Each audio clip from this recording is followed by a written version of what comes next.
ایک خوبصورت واقعہ۔ ایک غلام تھا۔ ایک دن وہ کام پر نہ گیا تو اس کے مالک نے سوچا کہ مجھے اس کی تنخواہ میں کچھ اضافہ کر دینا چاہیے تاکہ وہ اور دل جوئی سے کام کرے اور آئندہ غائب نہ ہو۔ اگلے دن مالک نے اس کی تنخواہ سے زیادہ پیسے اسے دیے جو اس نے خاموشی سے رکھ لیے، لیکن کچھ دنوں بعد وہ دوبارہ غیر حاضر ہوا تو اس کے مالک نے غصے میں آ کر اس کی تنخواہ میں کیا گیا اضافہ ختم کر دیا اور اس کو پہلے والی تنخواہ ہی دی۔ غلام نے اب بھی خاموشی اختیار کی تو مالک نے کہا، جب میں نے اضافہ کیا تو تم خاموش رہے اور اب جب کمی کی تو پھر بھی خاموش ہو کیوں؟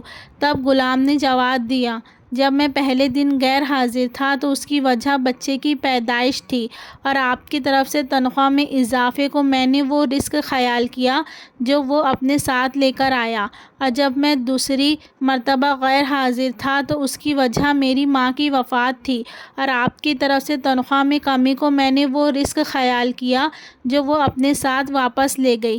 پھر میں اس رزق کی خاطر کیوں پریشان ہوں جس کا ذمہ خود اللہ نے اٹھایا ہوا ہے؟